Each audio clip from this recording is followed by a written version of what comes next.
है, उत्साहित करते हैं। मैं सर का स्वागत कर रहा हूं परख राशि सर्वेक्षण 2024 के बारे में आपके उद्बोधन के लिए। सर प्रणाम। बहुत बहुत धन्यवाद आनंद जी। आज की इस ऑनलाइन गोष्ठी में उपस्थित जो भी हमारे प्रधानाध्यापक हैं, जो अध्यापक हैं, जो शिक्षक संकुल हैं, याद जी हैं, एसआरपी हैं, आप सभी का भी मैं बहुत स्वागत करता हूं एससीईआरटी की तरफ से। अ, आप सभी को पूर्व से ही जानकारी है कि परख राष्ट्रीय सर्वेक्षण 2024 का आयोजन पूरे पूरे देश में एक साथ 4 दिसंबर को किया जा रहा है। और इस परख असेसमेंट सर्वे के आधार पर जैसा कि आप जानते हैं पहले भी हो चुका है 2017 में भी और 2021 में भी। इसके आधार पर स्टेट की इंडेक्सिंग होती है और पूरे देश में उत्तर प्रदेश का जो संप्राप्ति स्तर है, जो वहाँ पे असेसमेंट सर्वे में रिजल्ट्स आते हैं, उससे उसका स्टेटस तय होता है। और इसमें जो है निर्धारण होता है कि उत्तर प्रदेश किस नंबर पर रहा है सारी बात में। तो ये इसलिए बहुत महत्वपूर्ण है। ये सर्वे से ही पूरा विदित होता है, एक इंडिकेशन मिलता है कि वहाँ पे शिक्षा व्यवस्था कैसी है, वहाँ पे टीचर एजुकेशन कैसा है। तो इससे ओवरऑल रिफ्लेक्शन होता है और ये सब बहुत महत्वपूर्ण है। राष्ट्रीय महत्व का कार्यक्रम है और उत्तर प्रदेश की प्रतिष्ठा का भी विषय है। और इससे परिलक्षित होगा कि हमारी शिक्षा व्यवस्था कैसी है, तो हम सबके लिए अत्यधिक महत्वपूर्ण है। सबसे पहले मैं बताना चाहूंगा कि इसमें 3 कक्षाओं में असेसमेंट सर्वे का काम होगा। कक्षा 3, कक्षा 6 और कक्षा 9। देखना ये होता है कि जो कक्षा 3 है, इसमें फाउंडेशन स्टेज में बच्चों ने कैसे किया है। और कक्षा 1, 2 में, इसके बाद फिर 3 में हम असेसमेंट टेस्ट करेंगे, जिससे पता लगेगा कि आधारभूत संप्राप्ति स्तर क्या है। इसी तरीके से 6 को चुना गया है। 4, 5 का जो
अ, हमारे जेडी सर थोड़ी सी तकनीकी समस्या से का सामना कर रहे हैं, तो वो जल्द ही फिर से ज्वाइन करके प्रेजेंटेशन को आगे बढ़ाएंगे।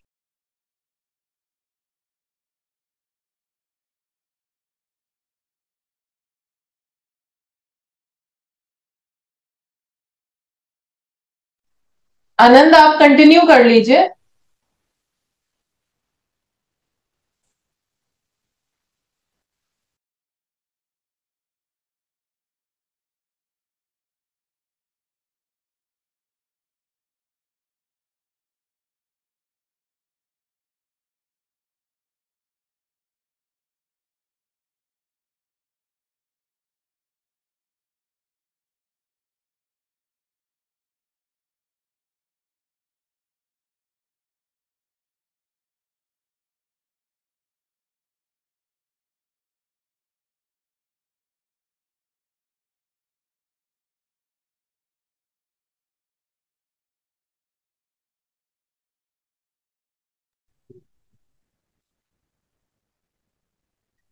आप सबको पुनः मेरा नमस्कार।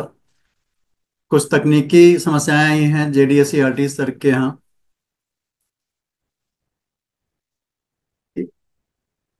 लक्ष्य से अनुरोध करूंगा कि आप प्रेजेंटेशन हमारा कंटिन्यू कर दीजिए तब तक। आनंद, आप कंटिन्यू कर लीजिए। जी मैम। जी आने जी, एक सेकंड।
कुछ टेक्निकल प्रॉब्लम आ गई थी जिसकी वजह से समस्या हुई। मैं बात कर रहा था परख राष्ट्रीय सर्वेक्षण की। तो ये कक्षा 3 और 6 और 9 में किया जाएगा। ये जो सर्वेक्षण का कार्य होगा ये ओएमआर बेस्ड होगा। और इस पर जो है बच्चों द्वारा जो उनका रिस्पांस होगा वो ओएमआर शीट पर भरा जाएगा। इसमें हम लोग आगे उस पर डिटेल में बात करेंगे। इसमें 3 प्रश्नावली होगी। एक पीक्यू होगा, पीपल क्वेश्चनर, और एक टीक्यू होगा, टीचर क्वेश्चनर, और एक एसक्यू होगा जो स्कूल क्वेश्चनर के नाम पर होगा। उसमें आगे डिटेल में बात करेंगे।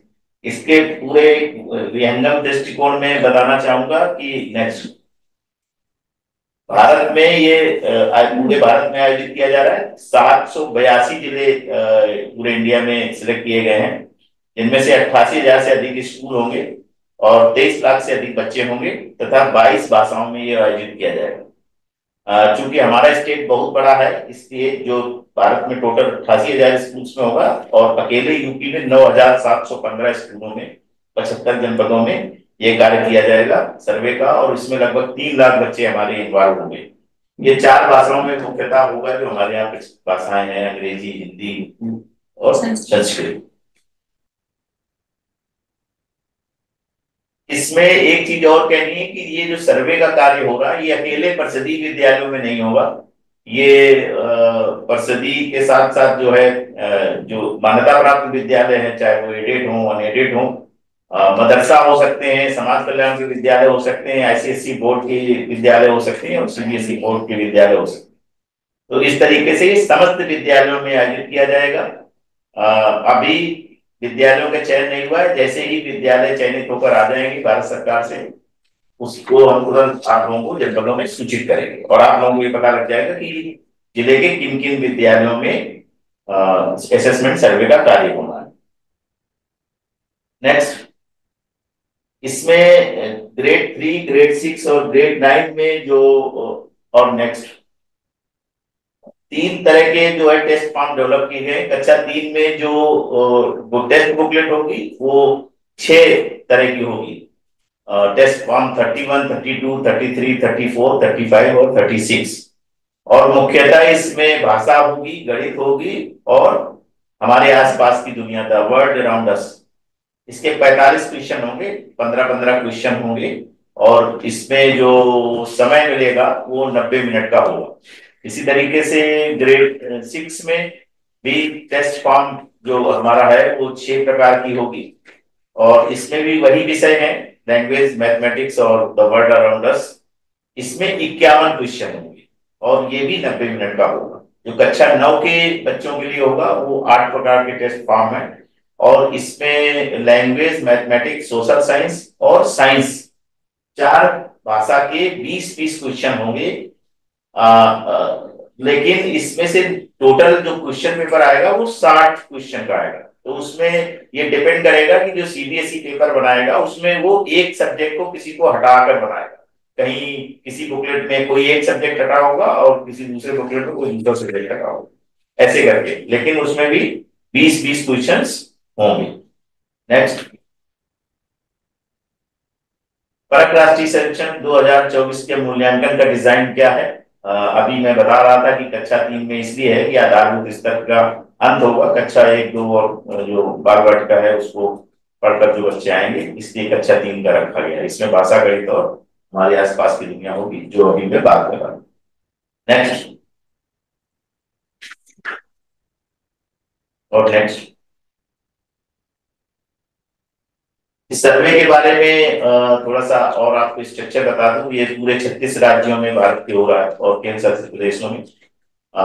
ये भारत सरकार का जो स्कूल शिक्षा एवं साक्षरता विभाग है, शिक्षा मंत्रालय, उसके नेतृत्व में कराया जा रहा है। राष्ट्रीय मूल्यांकन केंद्र परख एनसीईआरटी द्वारा कराया जाएगा।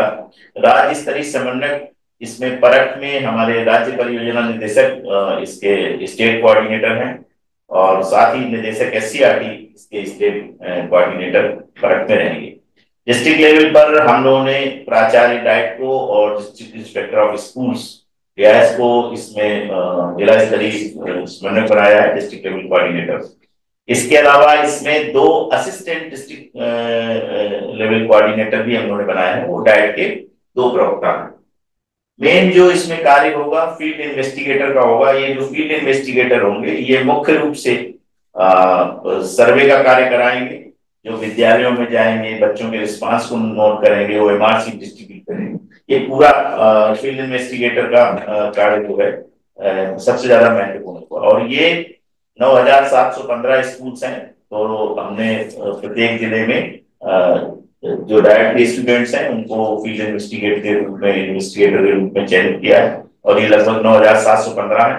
10% सभी डायरेक्टरों ने अतिरिक्त किए हैं, तो इसलिए कि कभी किसी को कोई दिक्कत आएगी, कोई बीमार हो जाए, उस दृष्टि से सेफ्टी मेजर के हिसाब से इनको हम लोगों ने फील्ड इन्वेस्टिगेटर तैनात किया। और इनका बहुत मुख्य रोल होगा, जैसे चुनाव में पीठासीन अधिकारी का कार्य होता है, वैसे ही फील्ड इन्वेस्टिगेटर का कार्य होगा। इसके अलावा वरिष्ठ राष्ट्रीय पर्यवेक्षक, जब 4 दिसंबर को ये पर्यवेक्षण का कार्य होगा तो नेशनल लेवल के ऑब्जर्वर्स भी आएंगे और जनपदों में जाएंगे और वो देखेंगे कि किस तरीके से उत्तर प्रदेश में सर्वेक्षण का कार्य, सर्वे का कार्य आयोजित किया जा रहा है, कि उसकी क्या व्यवस्थाएं हैं। इस तरीके से राष्ट्रीय पर्यवेक्षक भी नियुक्त किए जाए। नेक्स्ट,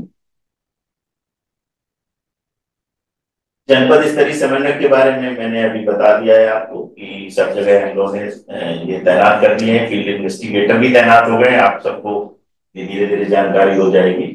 और इसमें फील्ड इन्वेस्टिगेटर में डिटेल में मैं ये बताना चाहता हूँ, ये जो सर्वे का कार्य है ये पूरी तटस्थता और पारदर्शिता के साथ किया जाना है।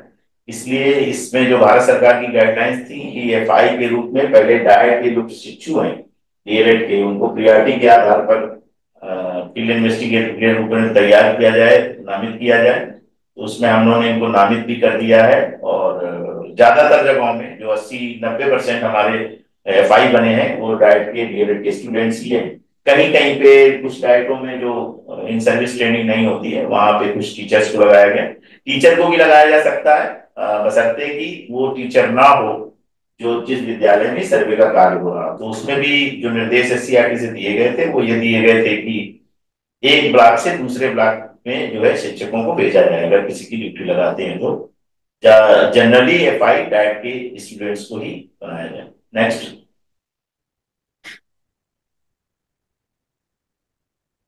फील्ड इन्वेस्टिगेटर के लिए SCRT के समन्वय प्रशिक्षण कार्यशालाओं का आयोजन करना। इसमें हम लोगों ने डिस्ट्रिक्ट लेवल पे जो ADLC बनाए गए थे उनको भारत सरकार के 2 प्रतिनिधि आए थे, प्रोफेसर आए थे जो इस काम में संलग्न हैं। और जो इंद्राणी मैडम है उनके द्वारा भी हम लोगों ने एक दिवसीय प्रशिक्षण पूरे 75 जनपद के ADLC का करा दिया है। और उनको निर्देश भी दिया गया था कि फील्ड इन्वेस्टिगेटर का भी प्रशिक्षण कराया जाए। शीघ्र ही, जैसा कि आनंद जी ने अभी बोला था, हम लोग ऑनलाइन एक फील्ड इन्वेस्टिगेटर्स की भी का भी प्रशिक्षण कराएंगे। जितना बेहतर प्रशिक्षण हम लोग फील्ड इन्वेस्टिगेटर का कर देंगे और जितने ये पारंगत हो जाएंगे सर्वे के काम में, उतना बेहतर जो है रिजल्ट आने की संभावना है और ठीक से सर्वे का काम भी संपादित हो जाए। इसके अलावा इनका जो प्रशिक्षण है इसके लिए हम लोग धनराशि भी शीघ्र ही भेज रहे हैं।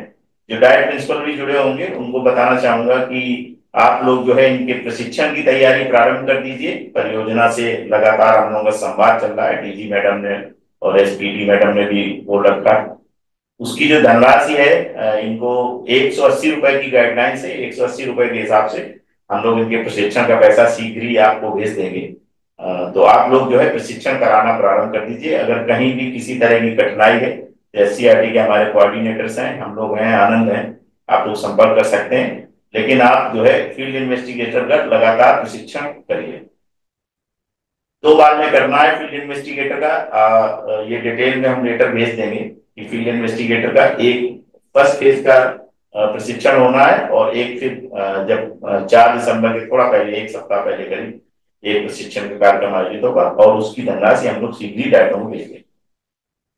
इसके अलावा CBSE द्वारा भी क्षेत्रीय समन्वयक नामित किए गए हैं, जनपद स्तरीय समन्वयक नामित किए गए हैं।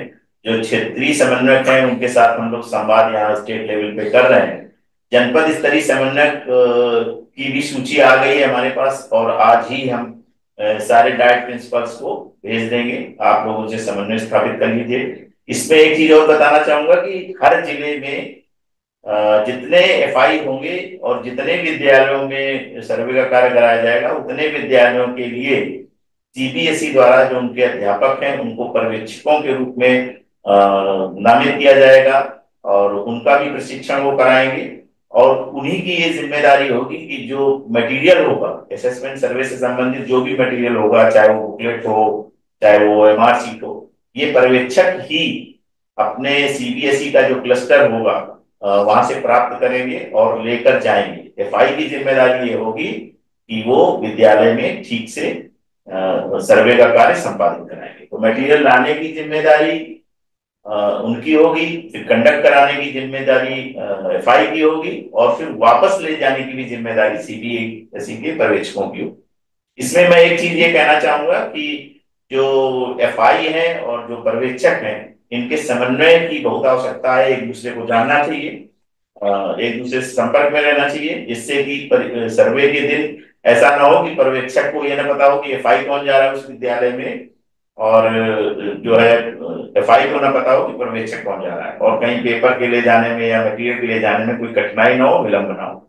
इसलिए समन्वय के लिए भी हम लोग एक निर्देश डीजी मैडम की तरफ से अभी भिजवा रहे हैं।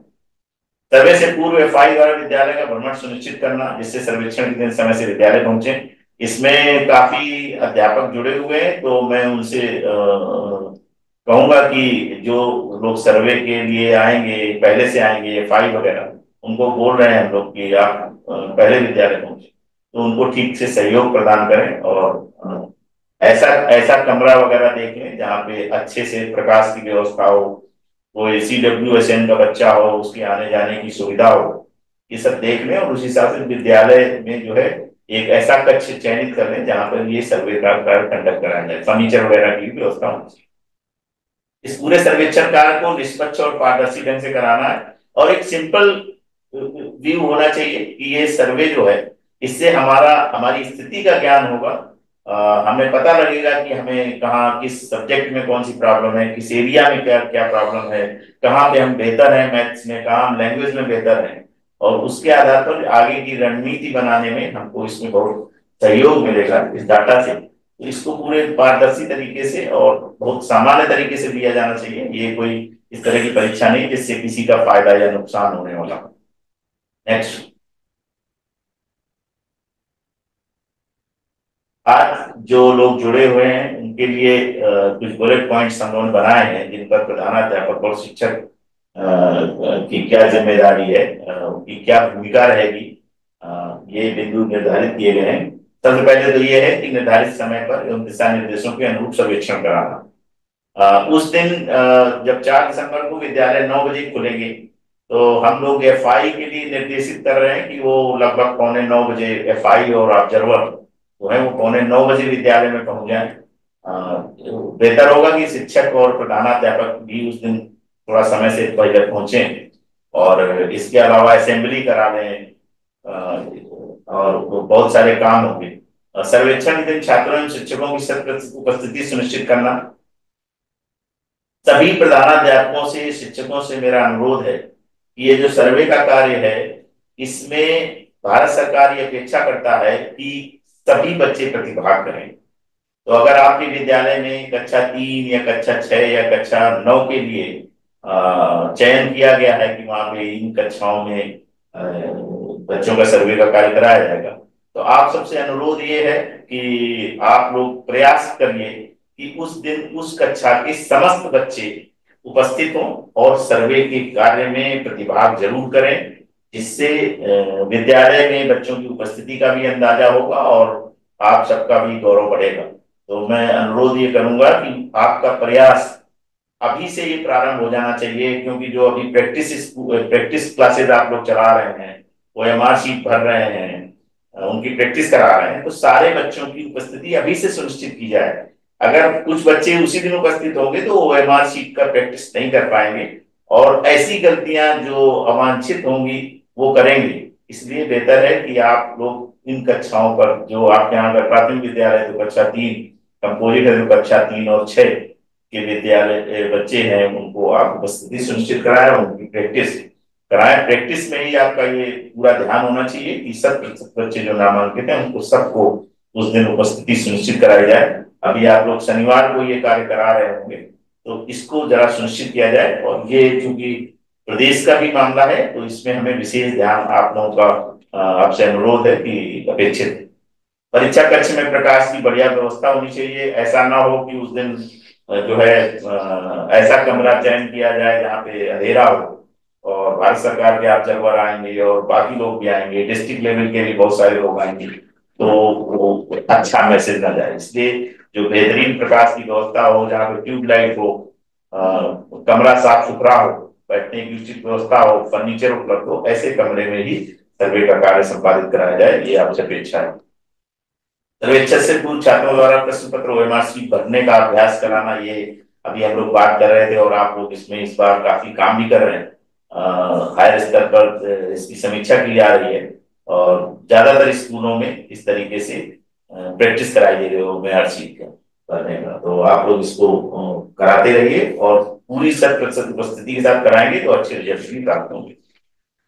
वो जिस दिन सर्वे का कार्य होगा, सीबीएसई वाले जो लोग हैं उन्होंने बताया है कि बाल पेन और की व्यवस्था वो लोग शायद स्टेशनरी के साथ करेंगे, लेकिन फिर भी अभी जब तक उनका कंफर्म ना हो जाए तब तक हम लोग यही चाहेंगे कि जो सर्वे का दिन है उस दिन आप लोग कुछ अतिरिक्त बाल पेन रखिएगा। काला नीला, किसी का खराब हो जाता है, कोई कभी कभी रह जाता है, कोई नहीं लेके आता है, तो ऐसी स्थिति में आपके पास बाल पेन की व्यवस्था होनी चाहिए। और वैसे भी जब आप ओएमआर शीट की प्रैक्टिस करा रहे हैं तो मुझे लगता है आपने व्यवस्था कर ली होगी।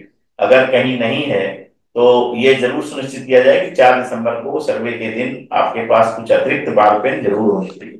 ऐसा ना हो कि बाल पेन ना उपलब्ध हो और फिर कोई बच्चा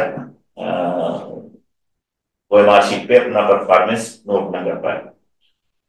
इसके अलावा प्रधानाध्यापक की एक जिम्मेदारी और होगी इस पूरे सर्वे में। ज्यादातर लोगों ने पहले भी काम किया है, जो स्कूल क्वेश्चन होता है, स्कूल प्रश्नावली, उसको भरने का काम प्रधानाध्यापक द्वारा जो है किया जाएगा, और एफआई इसमें दोनों लोग मिलकर इसको भरेंगे। स्कूल संबंधी जानकारी एसक्यू में देनी होती है, जो महत्वपूर्ण होती है, कोई जानकारी गलत ना हो, इसलिए प्रधानाध्यापक विशेष ध्यान देकर स्कूल क्वेश्चन को भरवाएं।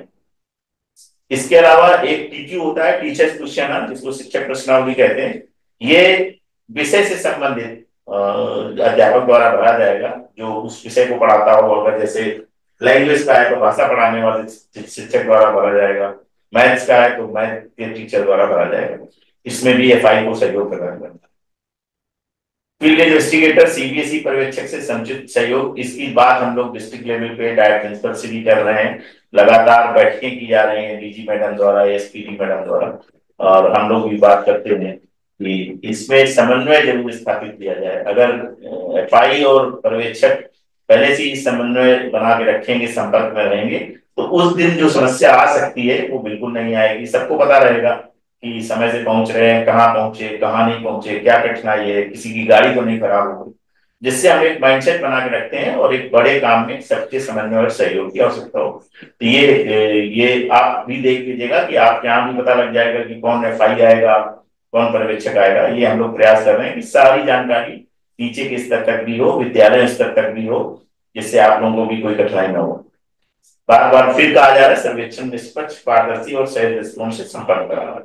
नेक्स्ट नेक्स्ट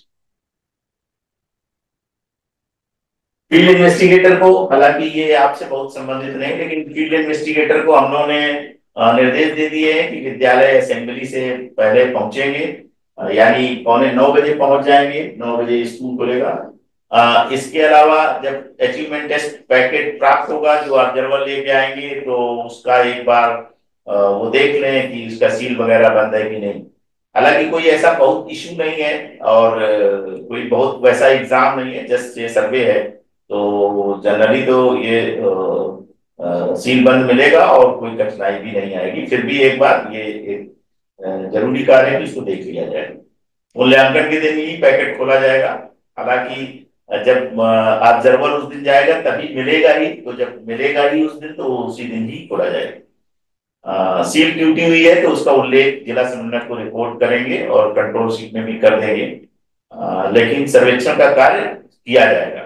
बहुत पैनिक नहीं क्रिएट करना है कि सील टूट गई, कोई ऐसा नहीं है कि उसका कोई पेपर निकल जाएगा या कुछ ऐसा हो जाएगा। लेकिन उसकी एक औपचारिकता है जिसको पूर्ण करना है कि अगर टूटी है तो उसका उल्लेख करेंगे, लेकिन सर्वे कार्य को कदापि बाधित नहीं करेंगे। सर्वे कार्य होगा चाहे सील टूटी हो अथवा ना टूटी हो, टूटे होने की कोई संभावना नहीं, तो इसको उल्लेख करेंगे और सर्वे कराएंगे। इसके बाद सेक्शन और छात्रों की सैंपलिंग ये फील्ड इन्वेस्टिगेटर करेगा, उसको हम लोगों ने बता दिया है। आप लोगों को इतना बता रहे हैं कि अगर जो सैंपलिंग का कार्य होता है उसमें ये होता है कि अगर किसी कक्षा में 30 से अधिक बच्चे हैं या एक विद्यालय में सपोज 2 कक्षाएं हैं, कक्षा 6 में ए बी सी करके 3 कक्षाएं हैं, तो उसमें से रेंडमाइजेशन करके एक कक्षा का चयन करना है, एक सेक्शन चयनित होगा, और फिर उसमें से मान लीजिए जिस क्लास का आपने चयन किया है, जिस सेक्शन का चयन किया है, उसमें 30 से अधिक बच्चे हैं, तो फिर सैंपलिंग करके उसमें 30 बच्चों का ही सर्वे का कार्य होना है। और ये किस किस तरीके से किया जाना है, फील्ड इन्वेस्टिगेटर को हम लोगों ने पूरी ट्रेनिंग दे दी है। अधिकतम 30 बच्चों का सर्वे कराना है, न्यूनतम की कोई संख्या नहीं लिखी है, इसलिए आपको प्रयास करके 30 बच्चे अगर हैं तो 30 को उस दिन उपस्थित कराना है। अगर मान लीजिए 15 ही इनरोल्ड है तो 15 को कराना है, लेकिन 100% उपस्थिति आपको सुनिश्चित करनी। और ये जो कंट्रोल शीट है इसको भरने में भी आपको मदद करनी पड़ेगी, क्योंकि इसमें बहुत सारी चीजें ऐसी हैं जो विद्यालय से संबंधित हैं। एफआई को आपको बताना पड़ेगा, तो उसमें आप लोग एफआई को सहयोग प्रदान करिए कि जो है इसको कैसे भरा जाए, और इससे संबंधित जो सूचनाएं वो मांगेंगे उनको दे दीजिए। टेस्ट बुकलेट में निर्देश और प्रशिक्षण के दौरान दिए गए निर्देशों प्रक्रियाओं के अनुसार। अच्छा ठीक है। कक्षा 3 के जो बच्चे होंगे उनका जो सर्वे कार्य होगा उसमें आप लोगों की जानकारी के लिए बता दें कि जो टेस्ट बुकलेट होगी उसको वो जो एफआई है वो पढ़ेगा, इसके बाद बच्चा उसमें बुकलेट में रिस्पांस करेगा और उस रिस्पांस को ओएमआर शीट में एफआई द्वारा चिन्हित किया जाएगा, यानी जो सर्कल है ओएमआर शीट में वो कक्षा 3 में एफआई द्वारा भरा जाएगा। कक्षा 6 और 9 में जो है इसमें बच्चा खुद पढ़ेगा, खुद समझेगा और खुद ओएमआर शीट भरेगा, इसमें एफआई इस तरह का कोई कार्य नहीं करेगा। तो ये स्थिति है। कक्षा 3 के लिए टेस्ट फॉर्म और ओएमआर शीट पर छात्र की जानकारी भरे, टेस्ट बुकलेट और पीक्यू में छात्रों के उत्तरों को ओएमआर शीट पर स्थानांतरित अंकित करेंगे, ये एफआई का कार्य होगा। मूल्यांकन के दिन टेस्ट बुकलेट और पीक्यू के प्रशासन के साथ ही संबंधित विद्यालय के प्रधानाचार्य से मिलकर एसक्यू तथा कक्षा 3, 6, 9 को पढ़ाने वाले शिक्षकों से संपर्क कर टीक्यू को पूरा करना। तो ये जो सब्जेक्ट वाइज जो मैंने बताया था पहले भी कि एसक्यू प्रधानाचार्य द्वारा भरा जाएगा और टीक्यू जो है जो टीचर होगा उस संबंधित विषय का उसके द्वारा भरा जाएगा। नेक्स्ट।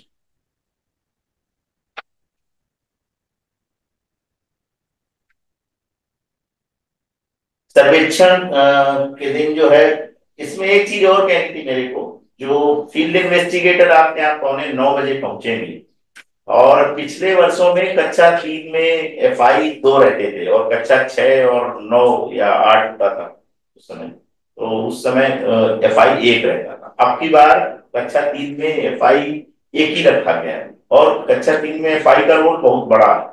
इसलिए बड़ा है कि एक तो जनरल इंफॉर्मेशन जो एमआर शीट में रहती है वो भी उसके द्वारा भरा जाना है, फिर बच्चा जो बुकलेट पे रिस्पांस करेगा उसको फिर ओएमआर शीट में भरा जाना, तो एक एफआई के लिए काफी बड़ा काम है। इसमें चूंकि विद्यालय उस दिन 9 बजे खुलेंगे और 8:45 ये लोग पहुंच जाएंगे ऑब्जर्वर और एफआई, तो ये जो 9 बजे से जो 10:30 बजे का टाइम है यानी 1.5 घंटे का, इसमें आप वो जो एफआई द्वारा है वो सारी चीजें करवानी है। आप लोगों का एसक्यू भी बनाना है, टीक्यू भी बनाना है, और ये जो एसक्यू है, इसके अलावा टीचर जो बच्चा है उसका जनरल इंफॉर्मेशन भी बनाना है, तो लगभग 1.5 घंटे का समय लगेगा। तो 9:30 से 10:30 के बीच में ये सारी औपचारिकताएं पूरी करेंगे जो फॉर्मेलिटीज हैं, और 10:30 से फिर उसका 90 मिनट का समय होगा प्रश्न पत्र को सॉल्व करने, यानी 12 घंटे। ये कक्षा 3 में भी और ये कक्षा 6 में भी।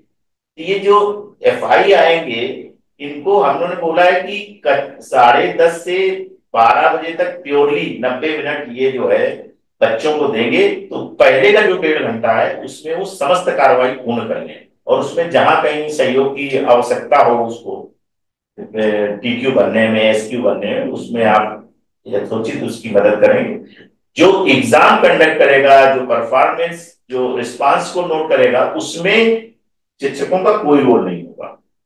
वो एफआई का कार्य है प्योरली, और वो एफआई ही करेगा। तो 10:30 से शुरू होगा और उसका 90 मिनट करके 12 बजे करीब खत्म होगा।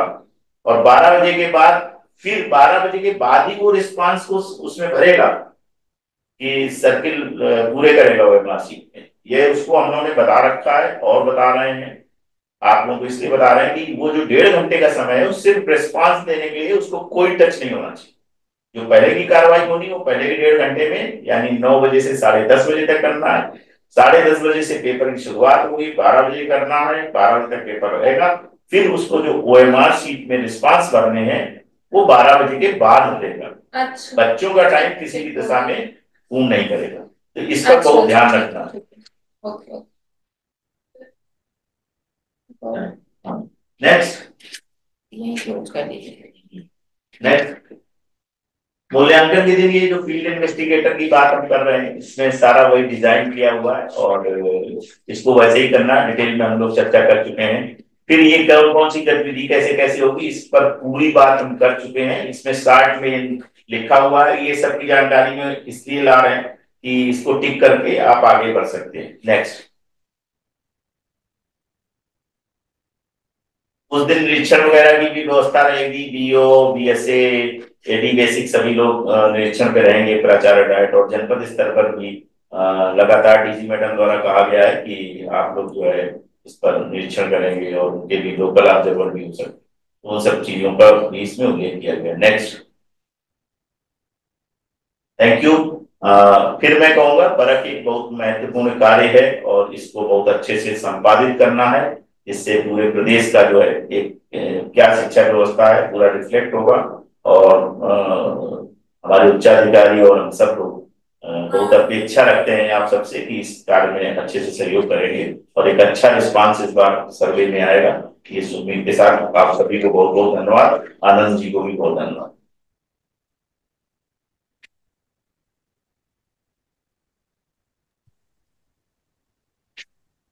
आप सभी को मेरा पुनः प्रणाम, नमस्कार। अभी आपने जेडीएस सीआरटी सर को परख राष्ट्रीय सर्वेक्षण पे सुना। मुझे आपसे दो तीन इश्यूज पे बात करनी है। एक तो निपुण भारत मिशन के लक्ष्य में कुछ संशोधन किए गए हैं जो नेशनल करिकुलम फ्रेमवर्क के अंतर्गत हैं। दूसरा, हमारा निपुण असेसमेंट टेस्ट इस माह में किया जाना है, आयोजित किया जाना है। और इसके अलावा डीएलएड प्रशिक्षुओं के माध्यम से माह दिसंबर और फरवरी माह में आकलन किया जाना है ग्रेड 1-2 के बच्चों का निपुण दक्षताओं पे। हम 21st सेंचुरी के थर्ड डिकेड में हैं। निपुण के लिए हमारा डेडिकेटेड ये थर्ड ईयर है। हम लोग एफएलएन में इसके पहले से भी कार्य कर रहे हैं। तो लगभग हम लोगों ने जो कोविड का टाइम था वो हटा दें तो भी 3-4 साल का हम लोगों ने क्रुशियल टाइम बिताया है एफएलएन पे। और टीचर्स, जो हमारे अच्छे टीचर्स हैं, एससीईआरटी हैं, विशेषज्ञ संस्थाएं हैं, उनके सहयोग से हम लोगों ने एक सुविचारित शैक्षणिक रणनीति अपनाई है। कंटिन्यूअस कम्युनिकेशन हो, टीचर्स का कैपेसिटी बिल्डिंग हो, या क्लासरूम ट्रांसफॉर्मेशन, ये हमारी रणनीति का हिस्सा है। और जो निपुण लक्ष्य भले संशोधित हुए हैं, लेकिन हम ये देखेंगे कि slide next please, slide. National curriculum framework के अंतर्गत निपुण लक्ष्य में संशोधन किए गए हैं। ये लक्ष्य आप देखेंगे कि जैसे पहले हमारा 45 वर्ड्स पर मिनट फ्लो एक की कॉम्पिटेंसी था, लेकिन अभी भारत शिक्षा मंत्रालय, भारत सरकार द्वारा जो नए लक्ष्य शेयर किए गए हैं, आप रिकॉल करिए कि हमारी जो निपुण सूची थी वह निपुण सूची ही हमारा निपुण लक्ष्य है। और उसमें कुछ माइनर से चेंजेस किए गए हैं। जैसे पहले आपका 45 वर्ड्स पर मिनट फ्लो की जगह अभी उपयुक्त प्रवाह को रखा गया है, सहज प्रवाह, उचित प्रवाह को रखा गया है रीडिंग फ्लुएंसी में। और लेखन कार्य पे अलग से फोकस किया गया है। तो आपसे अनुरोध यह है कि जब आप क्लासरूम्स में या बच्चों के साथ टीचिंग लर्निंग का वर्क कर रहे हैं तो श्रुतलेख के माध्यम से एक डेडिकेटेड टाइम 30 मिनट्स का उन्हें लेखन कार्य में जरूर इन्वॉल्व करें, एंगेज करें। ऐसे ही आपको मौखिक भाषा विकास पे फोकस करना है। बच्चों को स्थानीय कविता, गीत कहाँ सुनाने के लिए लक्ष्य में कुछ माइनर से चेंजेस किए गए हैं। गणित की दक्षताओं पर जो चेंजेस हैं वो आप देखेंगे कि नोट एवं सिक्कों का प्रयोग जोड़ा गया है।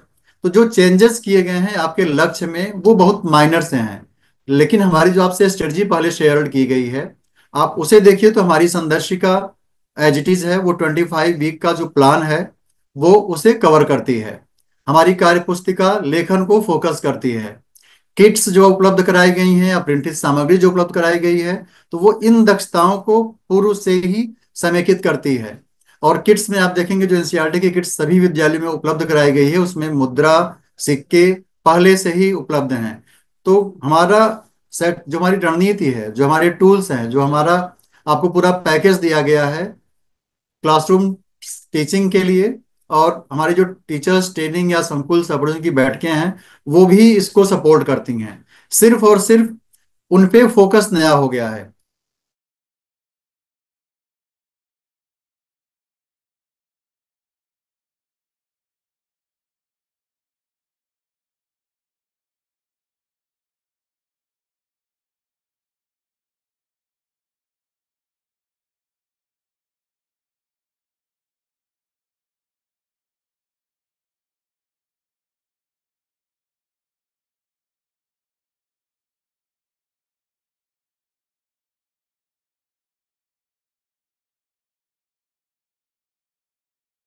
से अलग से फोकस करना है। पर्पज यह है कि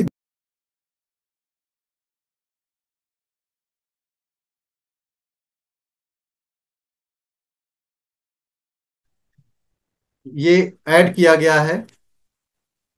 जो लक्ष्य हमारे हैं वो लक्ष्य में थोड़ा बहुत माइनर चेंजेस हैं, बट हमारी सामग्री पूर्व से ही इसके उपयुक्त है, हमारी स्ट्रेटजी इसी के अलाइंड है। हम हर लेवल पे इसके लिए वर्कशॉप भी कर रहे हैं, ट्रेनिंग भी कर रहे हैं, ताकि हमारे सारे स्टेक होल्डर्स अलाइंड रहें।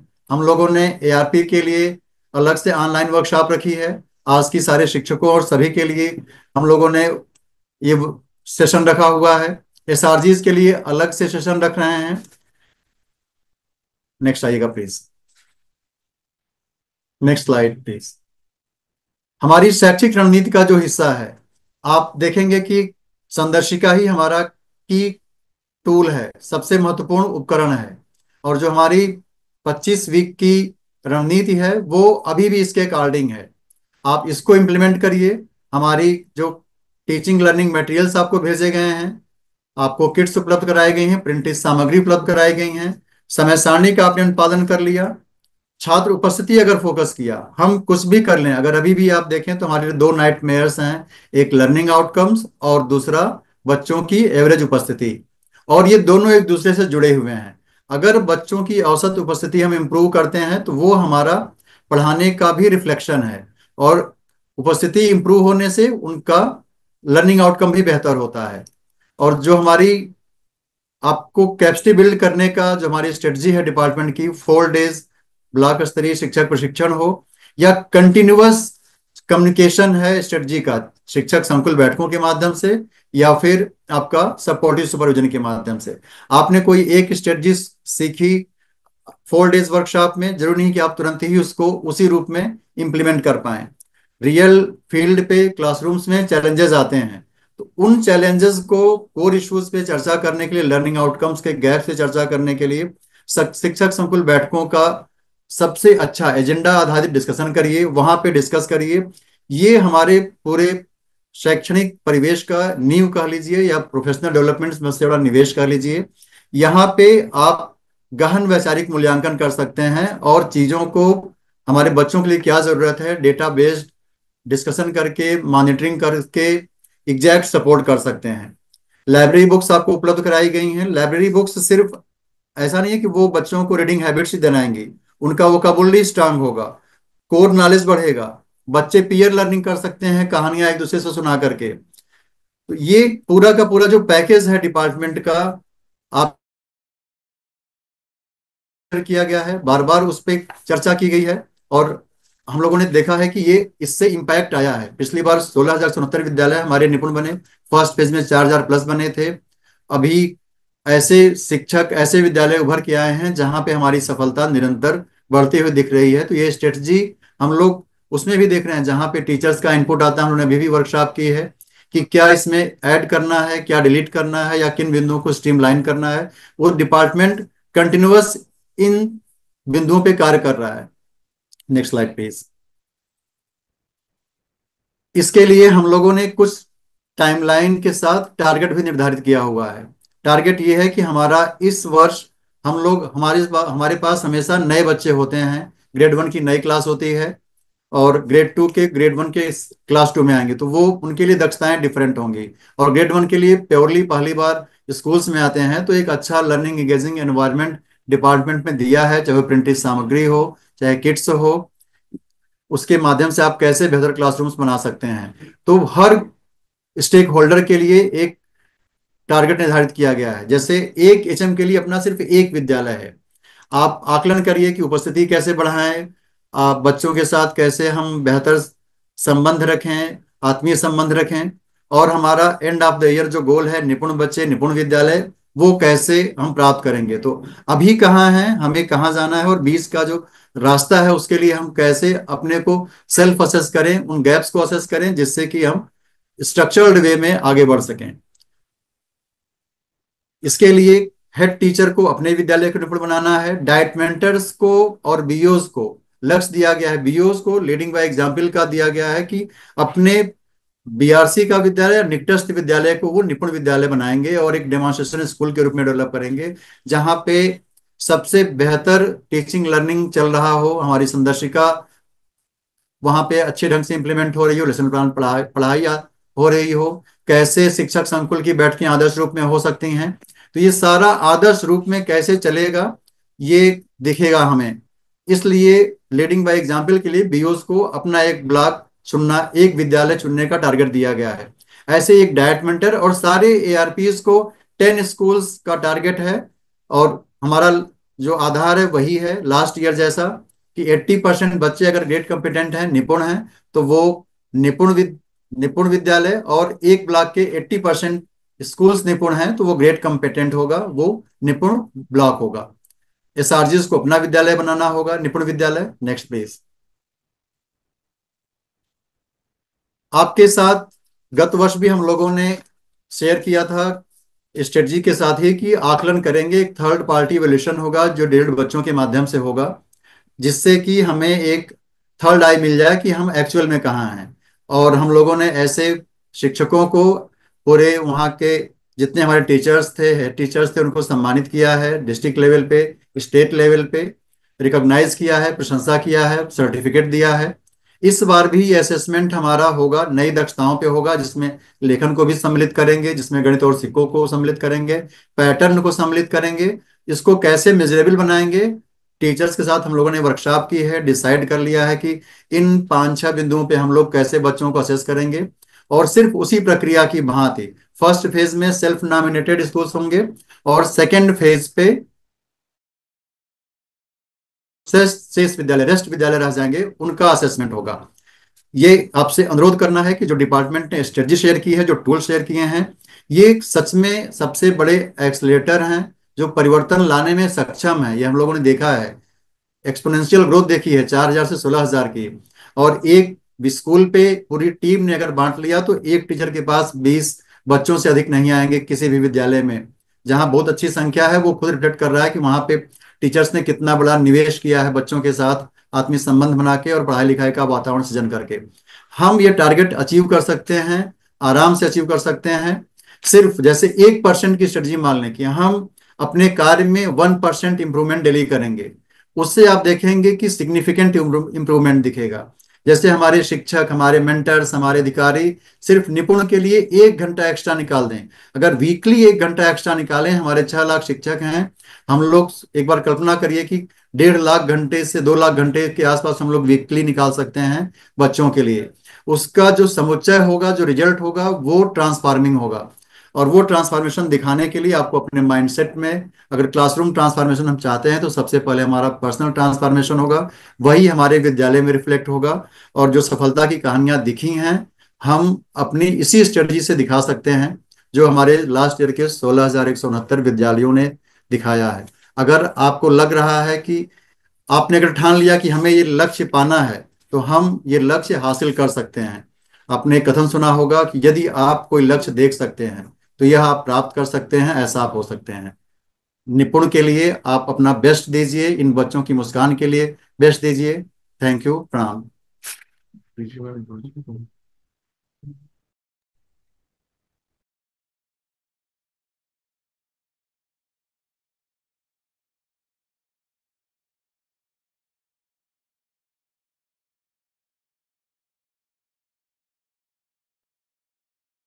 अ,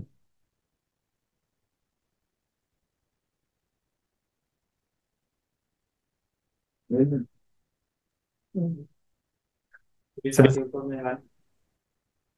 सभी साथियों को मेरा नमस्कार। धन्यवाद आनंद जी, इतना अच्छा हमें गाइड करने के लिए। अब मैं थोड़ा सा आप सभी का ध्यान नैट के ऊपर आकर्षित करना चाहता हूँ। निपुण असेसमेंट टेस्ट जो हमारा इस महीने होने वाला है, उसके बारे में हम थोड़ी सी चर्चा करेंगे। तो सबसे पहले हमारा निपुण असेसमेंट टेस्ट 25 से 30 के बीच में किया जाएगा। इसकी जल्द आप सभी को सूचना मिल जाएगी। अभी तक हमारा 18 से 23 था, पर क्योंकि हमारे यूपी में थोड़े इलेक्शंस हैं, इसकी वजह से 25 से 30 कर दिया गया है डेट। जल्दी आप सभी साथियों को इसका पत्र भी प्राप्त हो जाएगा। स्केड्यूल कुछ इस हिसाब से रहेगा। इसमें जैसे कि आपको याद होगा, पिछले वर्ष भी हमने नैट असेसमेंट कराया था। तो पहले दिन कक्षा 1 से 3 और दूसरे दिवस कक्षा 4 से 8 का आकलन किया जाएगा। पहले दिन आकलन में हमारे शिक्षक बच्चों से आंसर क्वेश्चंस पूछ के उनके आंसर्स ओएमआर पे मार्क करेंगे, और 4 से 8 में सभी छात्र अपने हिसाब से अपना ओएमआर मार्क करेंगे। अगर हम टाइमिंग की बात करें तो सुबह 9:30 से 11:30 बजे कक्षा 1 से 3 का आकलन किया जाएगा, और उसके बाद 1:30 बजे तक स्कैनिंग। और कक्षा 4 से 8 के लिए 9:15 से 11:50 का टाइम किया गया है। 9:15 से 9:30 ताकि बच्चे ओएमआर भर पाए। 2 घंटे का आकलन, और उसके बाद थोड़ा सा टाइम ताकि बच्चे को एक्स्ट्रा मिल जाए ओएमआर भरने के लिए। और 11:50 से 1:50 तक आप सभी शिक्षक मिलकर ओएमआर का स्कैन कर सकते हैं। जो विषय की अगर हम बात करें तो कक्षा 1 से 3 में हिंदी और गणित विषय का आकलन किया जाएगा। कक्षा 4 से 5 में हिंदी, गणित, अंग्रेजी और ईवीएस विषयों पर आकलन किया जाएगा। और 6 से 8 में इंग्लिश, हिंदी, मैथ, साइंस और सोशल साइंस विषयों पर आकलन किया जाएगा। अगर हम ऐप की बात करें, पिछले वर्ष हमने सरल ऐप का प्रयोग किया था, किंतु परख ऐप का भी आप सभी ने प्रयोग किया था सीस असेसमेंट के दौरान। इस बार हम परख ऐप, क्योंकि वो सबसे अच्छा लगा था, उसे और इम्प्रूव करके हम लाए हैं। और हेंस जो हमारा नैट आकलन होगा वो परख ऐप के माध्यम से किया जाएगा। परख ऐप पे आप बच्चों की उपस्थिति भी भर सकते हैं और ओएमआर भी स्कैन कर सकते हैं। और उसी पे ही आपको स्टूडेंट आईडी और छात्रवार सूची भी दिखाई दे सकती है। यदि किसी शिक्षक को कोई परख ऐप पे समस्या है तो अपने एआरटी, एसआरजी, डीसीटी साथी या विद्या समीक्षा केंद्र से भी संपर्क कर सकते हैं। परख ऐप इंस्टॉल करने के लिए आप प्ले स्टोर पे जाके परख ऐप इंस्टॉल कर सकते हैं। आपका लॉगिन आईडी और पासवर्ड आपका खुद का प्रेरणा पर रजिस्टर्ड फोन नंबर ही रहेगा, ताकि आप उससे लॉगिन कर सकें। ये ध्यान रखें कि परख ऐप वैसे तो ऑफलाइन है, लेकिन लॉगिन करते समय आपको इंटरनेट की आवश्यकता होगी। तो कृपया पहला लॉगिन आप उस जगह करें जहां पे आपके पास इंटरनेट अच्छा हो। आकलन के दौरान अगर हम ओएमआर की बात करें तो इस बार हम 3 तरह की ओएमआर आपको प्राप्त होगी, जो जनपद स्तर से आपको प्राप्त कराई जाएगी। पहली होगी कक्षा 1 से 3 की, दूसरी होगी कक्षा 4 से 5 की, और तीसरी होगी कक्षा 6 से 8 की। कक्षा 1 से 3 की ओएमआर में एक ओएमआर में 10 बच्चों का आकलन किया जाएगा, और 4 से 8 में हर एक बच्चे को एक एक ओएमआर शीट दी जाएगी। कृपया ये ध्यान रखें कि कक्षा 4 से 5 के बच्चों को 4 से 5 की ही ओएमआर मिले, तो कि उनके में 30 प्रश्न है और ओएमआर भी 30 प्रश्नों की बनी हुई है, जबकि 6 से 8 में 50 प्रश्न है और ओएमआर 50 प्रश्नों की बनाई गई है।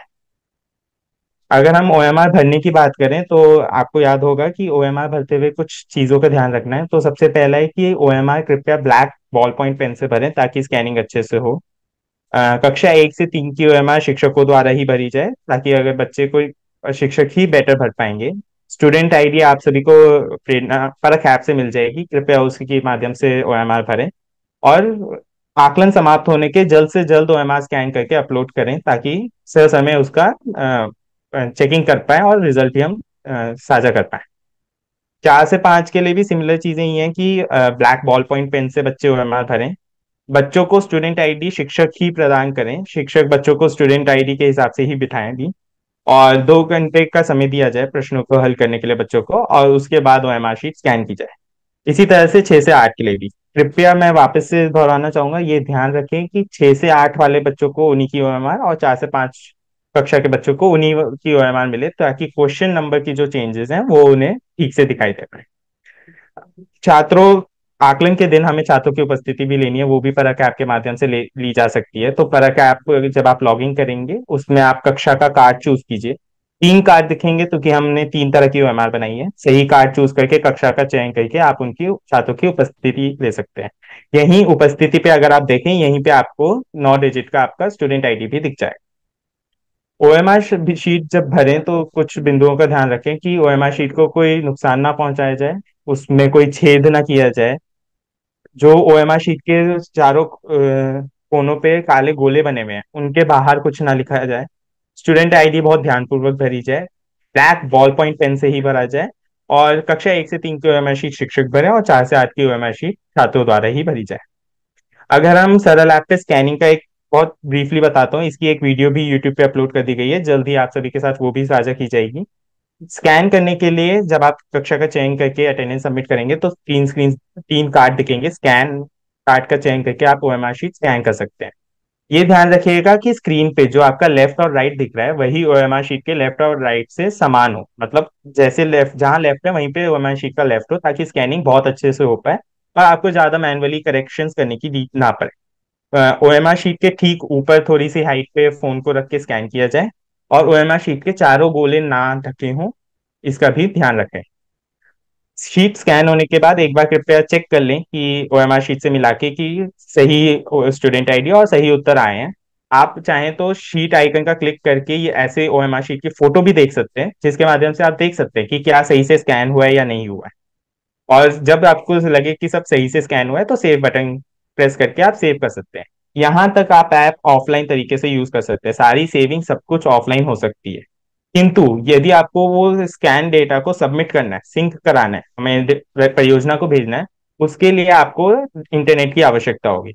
तो जब आपने स्कैन करके सेव कर लिया है, वो अभी आपके फोन में सेव है, आप उसे सिंक करके ही हमें हमारे तक भेजेंगे। यदि उस बीच में आपने ऐप को लॉग डिलीट किया या कुछ किया तो हो सकता है आपका डेटा खो जाए, तो आपको फिर से स्कैनिंग करनी पड़ सकती है।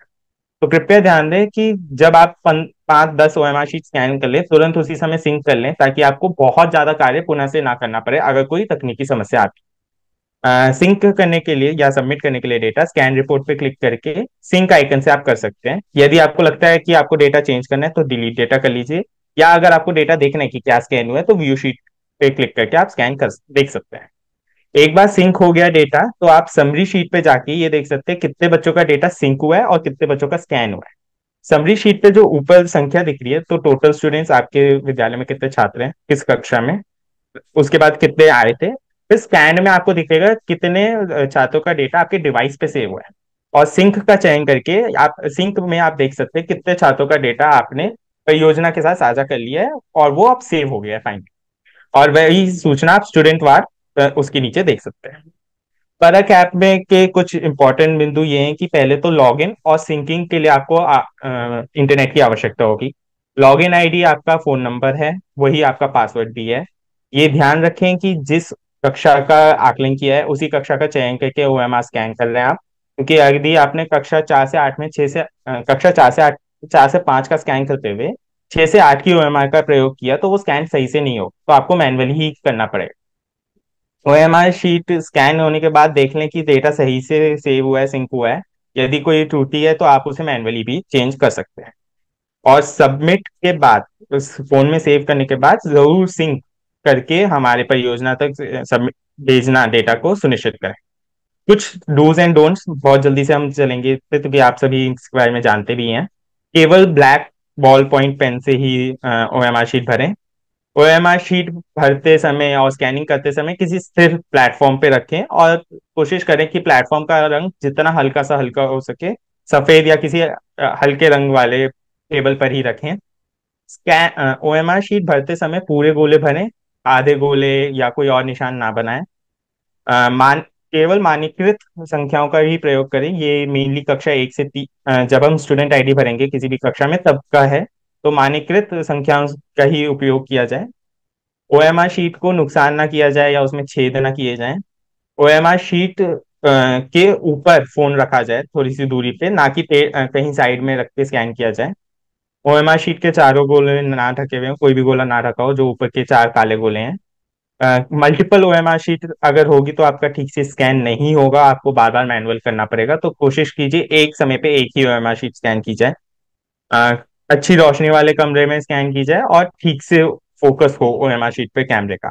यदि आपके कैमरे फोकस में या किसी में दिक्कत आ रही है, आप सेटिंग आपके परख ऐप पे सेटिंग आइकन है, उस पर क्लिक करके आप उसे चेक कर सकते हैं। यदि आपको लगता है कि फ्लैश लाइट से रोशनी बहुत ज्यादा हो रही है, तो वो भी सेटिंग आइकन पे जाकर के आप रोक सकते हैं। एक बार जब स्कैन हो जाए तो शीट की फोटो देख लें। यदि वो फोटो सही नहीं है तो मतलब आपका स्कैन सही नहीं हुआ है, आप पुनः उसे स्कैन कर लें। अब कुछ मुख्य दायित्वों पे चर्चा करते हैं। शिक्षकों के लिए सबसे मुख्य दायित्व है कि एक बार वो चेक कर लें कि आ, एक बार यूट्यूब लाइव जो अभी हमारा हो रहा है उसे बार बार देख लें, परख ऐप की ट्रेनिंग वीडियो वगैरह देख लें। एक बार देख लें कि प्रेरणा पोर्टल पर विद्यार्थी का डेटा सही है। 100% विद्यार्थियों की उपस्थिति सुनिश्चित करें, और अगर कोई समस्या आए तो तुरंत एआरपी साथी या किसी अन्य शिक्षक साथी या विद्या समीक्षा केंद्र से संपर्क करें, ताकि जल्द से जल्द आपकी समस्या का समाधान किया जा सके। एआरपीज और बीओस के कुछ मुख्य दायित्व हैं कि पहले तो विद्यालय स्तर तक सारे प्रश्न पत्र ओएमआर शीट पहुंच जाए सर समय।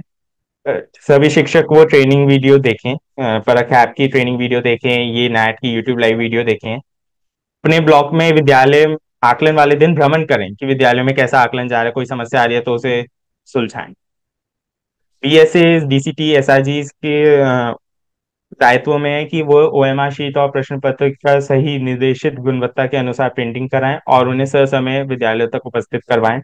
शिक्षकों की 100% ट्रेनिंग सुनिश्चित करें और आकलन वाले दिन भ्रमण करें, और यदि कोई समस्या उन तक आती है तो वो सुलझाएं। यदि आप लोग ना सुलझा पाए, BSA DCT SRG ARP BEO, तो आप सभी का हमारे साथ एक व्हाट्सएप ग्रुप है, आप उसमें भी वो साझा कर सकते हैं। समस्या आने पर क्या आप एज अ शिक्षक क्या कर सकते हैं, तो सबसे पहले तो एसओपी एफएक्यू देखें, वो आपके संवाद ऐप, परख ऐप और व्हाट्सएप ग्रुप पे अवेलेबल रहेगा। यूट्यूब पे परख ऐप की ट्रेनिंग वीडियो होगी, ये यूट्यूब लाइव भी अवेलेबल होगा, उसे देखें। किसी विकास अपने विकासखंड के अन्य शिक्षक साथी, संकुल या एआरपी साथियों से संपर्क करें। जनपद स्तर के डीसीटी या एसआरजी के साथ संपर्क करें। और यदि कुछ भी ना हो, इनमें से कहीं भी समस्या का समाधान में ना मिले, तो विद्या समीक्षा केंद्र से संपर्क करें। SRG DCT BO ARP BS से अगर आपको कोई समस्या का नहीं आ रहा, तो आप विद्या समीक्षा केंद्र से भी संपर्क कर सकते हैं। और आप सभी के पास के साथ हमारा एक योजना का ग्रुप है, आप उस पर भी डाल सकते हैं, वहां पे आपकी समस्या का समाधान किया जाएगा। इसी के साथ मैं अपने सत्र का अंत करता हूँ। मैं आदरणीय आनंद जी को इनवाइट करना चाहूंगा। धन्यवाद। थैंक यू लक्ष्य जी। आप सभी को पुनः नमस्कार। आप सबसे अनुरोध है कि हमारी जो प्राथमिकताएं हैं विभाग की, निपुण भारत मिशन, निपुण असेसमेंट टेस्ट, और अभी जो सर्वोपरि है हमारा नेशनल अचीवमेंट सर्वे परख के बारे में, हम अनुरोध करेंगे हमारे डिपार्टमेंट को, जो टॉप लेवल पे हमें लीडरशिप मिल रही है, नेतृत्व मिल रहा है, हमें मार्गदर्शन निरंतर मिल रहा है हमारी एकेडमिक चीज़ों में, डीजी मैम का। मैं अनुरोध करूंगा डीजी मैम से, हमारे सभी शिक्षक आज जुड़े हुए हैं, हमारे अधिकारीगण जुड़े हुए हैं। मैम प्रणाम, वेलकम मैम।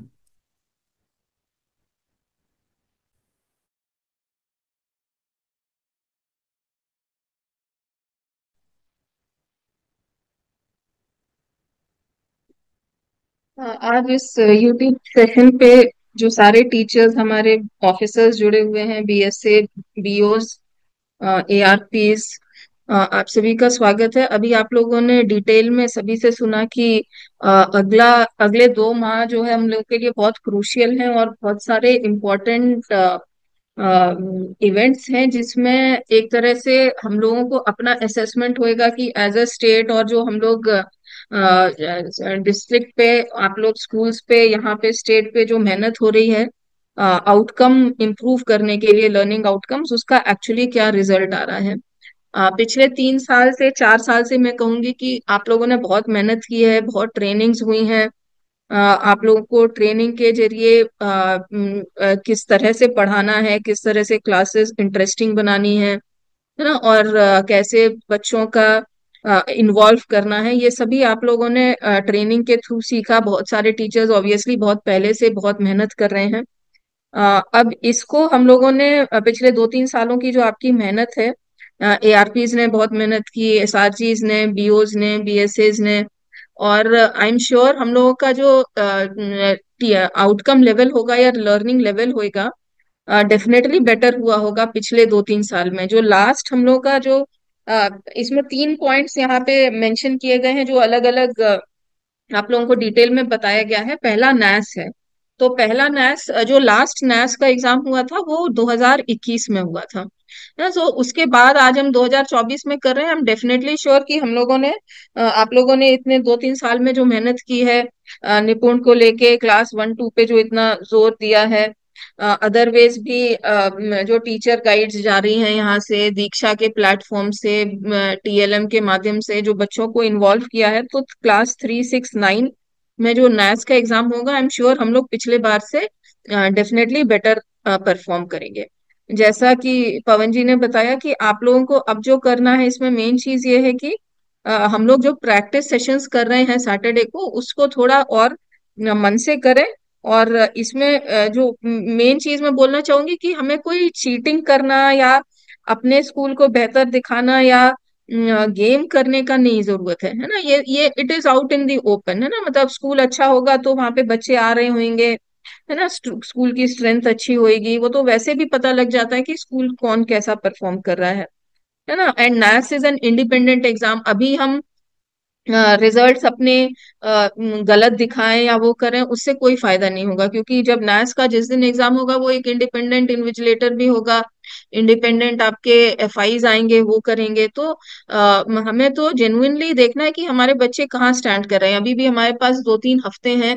हम जिन पॉइंट्स पे हमारे बच्चे लैग कर रहे हैं, हम उनके रिवीजन कर सकते हैं। टीचर से यही जो टीचर्स जुड़े हैं, मैं उनसे यही रिक्वेस्ट करूंगी कि जो सैटरडे सैटरडे एग्जाम होता है, उसका मुख्य उद्देश्य ये तो है कि हम ओएमआर शीट अच्छे से भरना सीख लें, क्वेश्चन समझना सीख लें, पर ये भी है कि टीचर ये जान ले कि अगर ये क्वेश्चन मेरा पूरे क्लास के बच्चे नहीं आंसर कर पा रहे हैं, तो मुझे ये फिर से पढ़ा देना चाहिए बच्चों को, ये टॉपिक मुझे फिर से बच्चों को समझा देना चाहिए।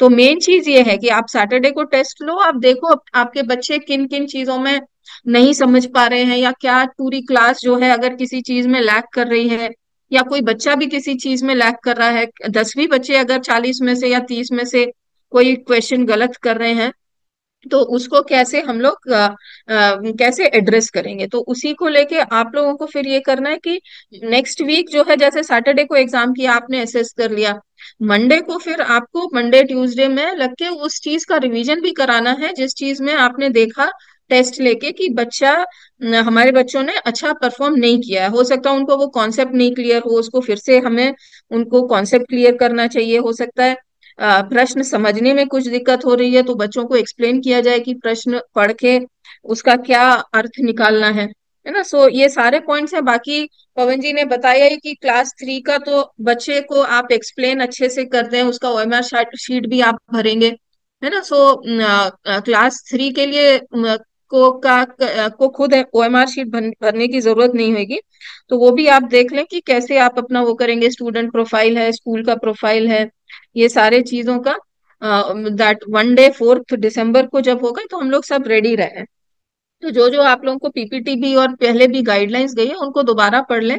बहुत सारी एक्टिविटीज हैं जो डाइट के लेवल पे हैं और वो कर रहे हैं। जो मेन चीज जो स्कूल में एक्टिविटी होनी है वो 4 दिसंबर को ही होनी है, और उस दिन इंडिपेंडेंट असेसमेंट कराया जाएगा। क्वेश्चन पेपर जो हम लोग दे रहे हैं सैटरडे को, वो पिछले 2 नैस के ही पैटर्न पे दे रहे हैं, है ना। सो आपको एक पैटर्न पता है, या मतलब पैटर्न तो नहीं, पर आपको पता लग जाता है कि हाँ इस तरह के क्वेश्चन आते हैं, या इस तरह की भाषा होती है क्वेश्चन में, है ना, या इस तरह से घुमा के क्वेश्चन पूछा जाता है। तो ये सारी चीजें आप खुद भी देखेंगे तो आप सैटरडे सैटरडे का भी चाहे वेट ना करें, आप अपने स्कूल का तो बीच में भी आप अपने लेवल पे भी चाहे तो क्वेश्चंस पूछ सकते हैं, है ना, या जो चैप्टर आप पढ़ा रहे हैं उसी में इस तरह के क्वेश्चंस आप पूछ सकते हैं कि आपको पता है कि किस तरह के क्वेश्चंस पूछे जाते हैं, तो वो पैटर्न जानते हुए आप बच्चों को अगले एक महीने की पढ़ाई भी उसी में हेल्प कर सकते हैं।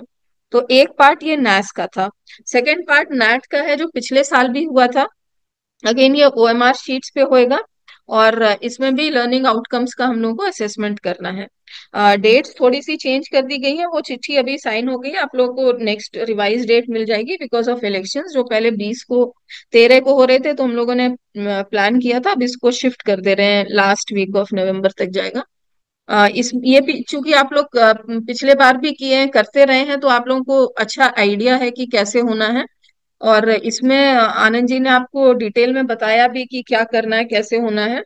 तो दिस इज समथिंग जो हम करते रहे हैं, और ये एक तरह से हम लोग का खुद का ही असेसमेंट है ना, ये this is not for external consumption, है ना। नैस का तो जैसे नेशनल लेवल पे आपका स्टेट की रैंकिंग होगी, है ना। नैस की अहमियत इसलिए है कि इसमें इसका जो रिजल्ट होएगा वो ऑल इंडिया लेवल पे आपका स्टेट रैंक होएगा कि आप इस रैंक पे, है ना।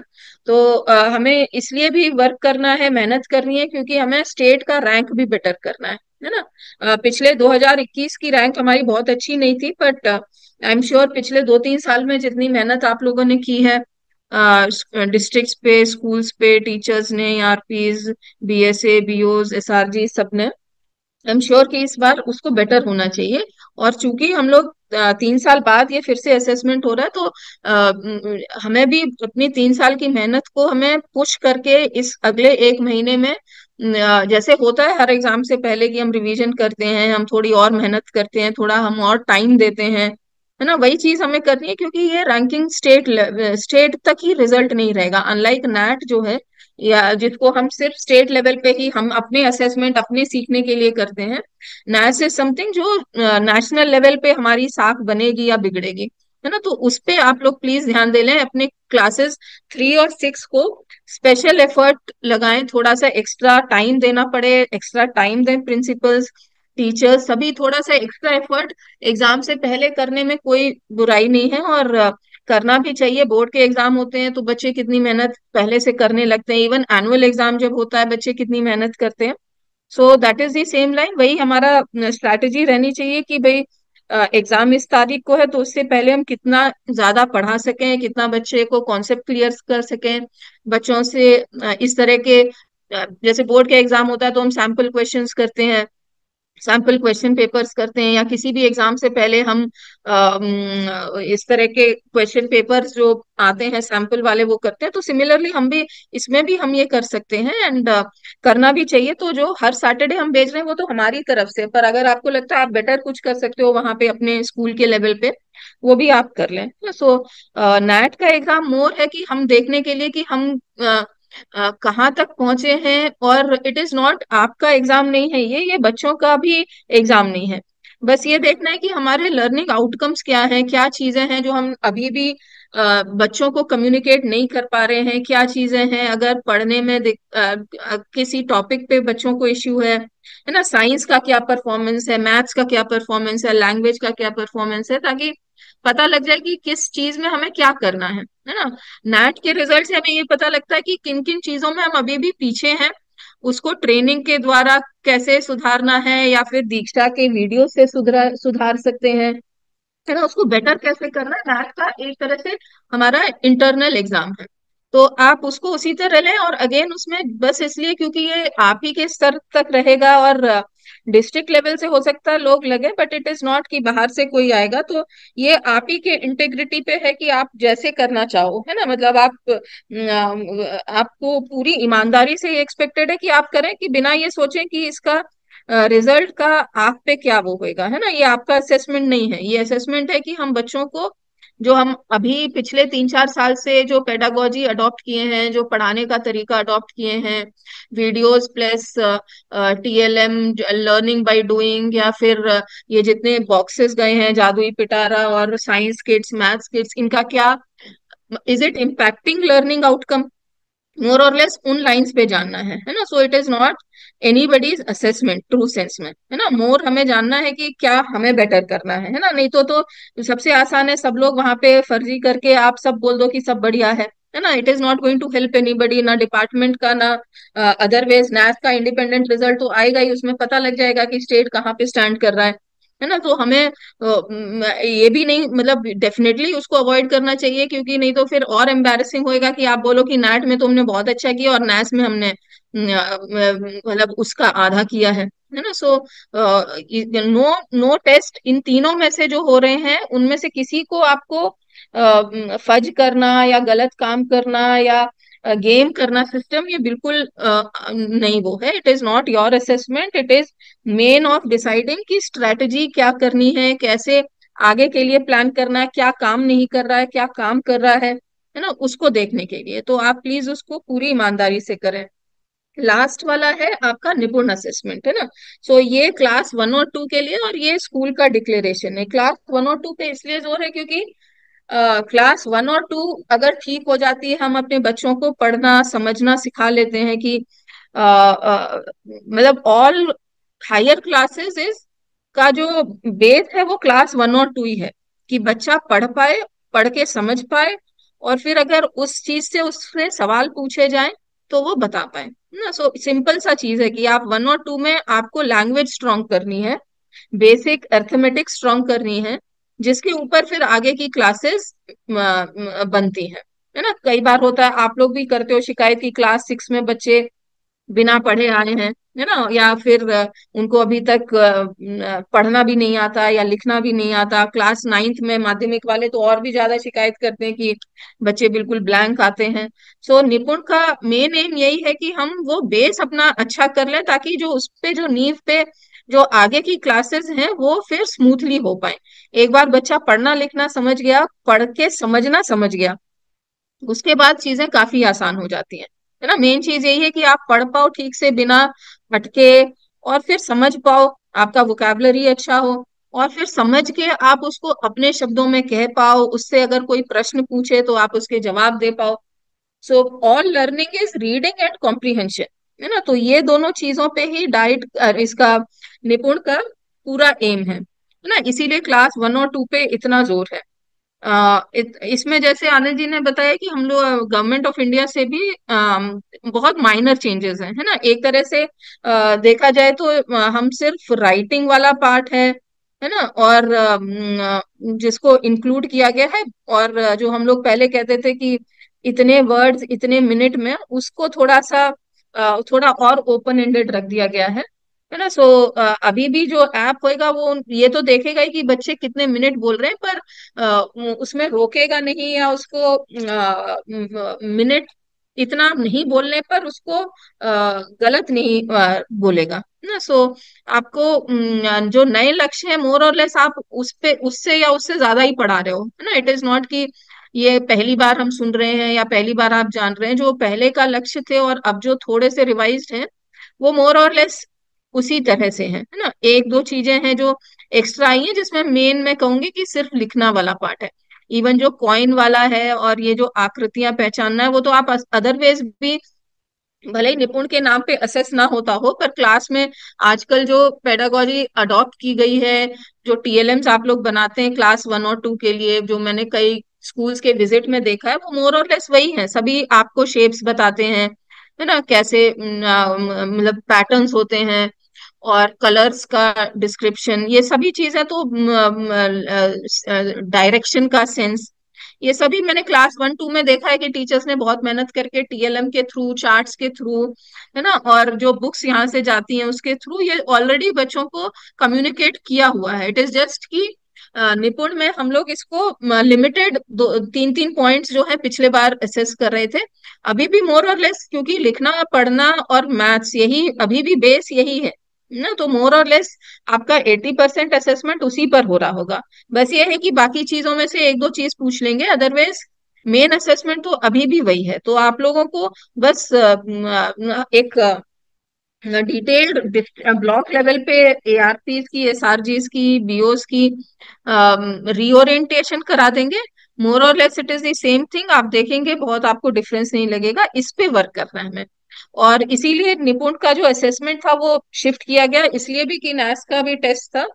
तो हम लोग जो कहा गया था कि 2 राउंड में स्कूल्स वॉलंटियर करें और फिर हम लोग उनका निपुण का असेसमेंट करके डिक्लेयर करें। और पिछले बार आप लोगों ने बहुत अच्छा किया था, 16,000 स्कूल फर्स्ट राउंड में हुए थे, which is a good achievement, है ना। और इस बार वी होप कि मतलब हमारे मोस्ट ऑफ दी स्कूल्स निपुण डिक्लेयर होने चाहिए, क्योंकि निपुण ऐसा काम नहीं है जो आप 3-4 साल में करो, है ना। इट इज तो हर साल स्कूल का की पढ़ाई का लेवल वो होना चाहिए कि हर साल वो निपुण डिक्लेयर हुए, है ना। वो मिनिमम स्टैंडर्ड है जो आप स्कूल का रखते ही रखते हो। तो होपफुली सभी टीचर्स इसको हर स्कूल को करना ही है इस साल वॉलेंटियर, चाहे फर्स्ट राउंड में कर रहे होंगे या सेकंड में, but we have to volunteer and we have to see कि हम निपुण, क्योंकि ये तो बिल्कुल बेसिक पढ़ाई है ना। इट इज नॉट कि कोई एक्स्ट्रा ऑर्डिनरी इसमें हम लर्निंग लेवल्स कर रहे हैं, है ना। इट इज जस्ट कि हम हर बच्चे को इंश्योर कर रहे हैं कि वो एक मिनिमम स्टैंडर्ड उसने अचीव कर लिया है।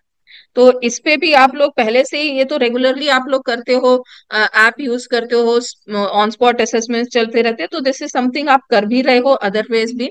तो इसका मेन आपको बस ये है कि दिसंबर में फर्स्ट फेज और फरवरी में सेकेंड फेज होएगा, जिसके लिए आप लोग तैयारी कर लें। हर डिस्ट्रिक्ट से 2 बीओज ने वॉलंटियर किया था कि वो अपने ब्लॉक को निपुण ब्लॉक बनवाएंगे, है ना। So very good initiative. जो बीओज ये 2 पर डिस्ट्रिक्ट हैं, उनको मैं specially I would like to thank कि आप लोगों ने वॉलंटियर किया है इतना कॉन्फिडेंस के संग, इतने सर्टेनिटी के संग कि नहीं हम कर लेंगे, है ना। तो डेफिनेटली आप बहुत अच्छा काम कर रहे होंगे, आपका अपने टीचर्स पे, एआरपीस पे, एसआरजीस पे, सब पे बहुत भरोसा होगा कि नहीं आपका ब्लॉक वो पूरा का पूरा निपुण हो जाएगा। So we are waiting for, ये बहुत बड़ा अचीवमेंट होगा अगर कोई डिस्ट्रिक्ट के दोनों 2 ब्लॉक निपुण हो जाते हैं इन वन को। सो आप लोग उस पे भी वर्क कर लें ना। हो सकता है आपको टाइम लगे, but still we can think of that फरवरी के उसमें अगर होता है। बट आई एम श्योर कई बीओज फर्स्ट राउंड में भी अपने ब्लॉक को वॉलंटियर करना चाहेंगे।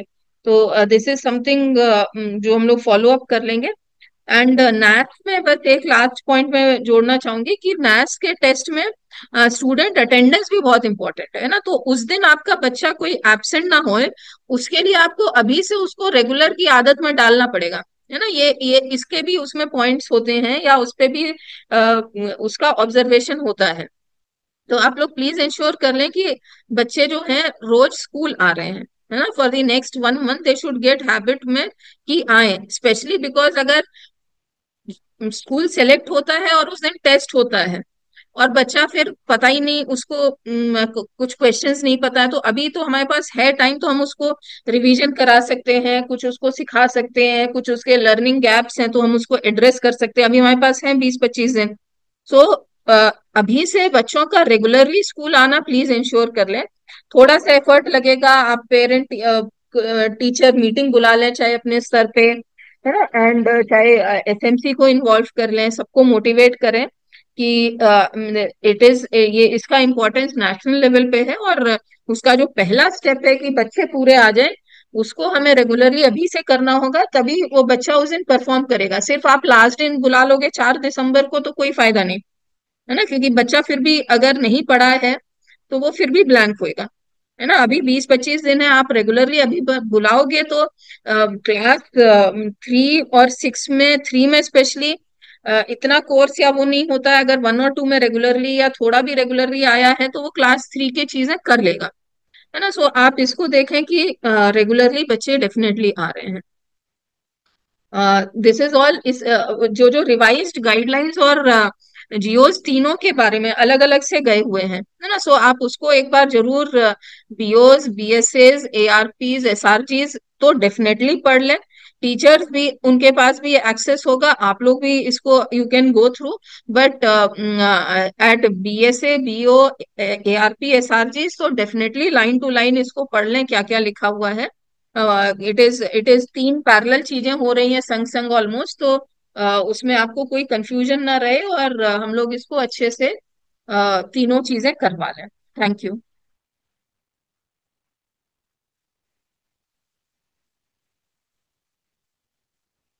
आनंद, आप कुछ और ऐड करना चाहोगे या एकता? नहीं मैम, आपने काफी डिटेल में, thank you so much, okay. आपने बहुत डिटेल में सारी थैंक यू चीजें मैम। बता दी हैं। बस मैम मैं थोड़ा सा वही वही जो पॉइंट बोला है रिगार्डिंग द अटेंडेंस, अटेंडेंस बहुत इंपॉर्टेंट है, अदरवाइज कोई बेनिफिट नहीं है। तो हम लोग एक अभियान के तहत ये रहे कि अब पूरे महीने दिसंबर भर तक हम लोगों की अटेंडेंस अच्छी रहे, और सभी हम्म। टीचर्स व्यक्तिगत रूप से जहां पे भी बच्चे नहीं आ रहे हैं सभी से संपर्क कर लें। हम्म। कुछ टीचर्स हेडमास्टर्स जो वहां पर हैं वो डेजिग्नेट कर ले, हर बच्चा किसी ना किसी से मैप हो, वो बच्चे की जिम्मेदारी किसी पर्टिकुलर टीचर की हो अगर वो बच्चा नहीं आ रहा है स्कूल। तो हम्म। ये आप इंश्योर कर ले, जब हम भी विजिट करने जाएंगे तो हम भी यही देखेंगे कि ये बच्चा जो नहीं आ रहा है ये कौन से टीचर से मैप है। हम्म। तो हम लोग बस यही एक स्ट्रैटेजी टाइप का बना लें कि हर बच्चे की जिम्मेदारी किसी ना किसी टीचर की हो, और अभिभावक से वो टीचर रेगुलरली संपर्क में रहे। हमारे बच्चे अच्छी संख्या में आएंगे तो वो प्रैक्टिस भी करेंगे, पढ़ेंगे भी। बस मैम यही ऐड कर, थैंक यू। ठीक। Thank you so much ma'am, आज का उद्बोधन के लिए, हम सबके मार्गदर्शन के लिए। इसी के साथ ही हम आज का यूट्यूब सेशन समाप्त करते हैं। आप सभी से अनुरोध है कि जो रणनीति शेयर की गई है, जो निर्देश दिए गए हैं, उसका अनुपालन करते हुए हमारे प्रदेश को निपुण प्रदेश बनाने के लिए, नए में सर्वश्रेष्ठ परिणाम लाने के लिए आप लोग अपना सर्वश्रेष्ठ योगदान दें। Thank you. प्रणाम। प्रणाम मैम। Thank you.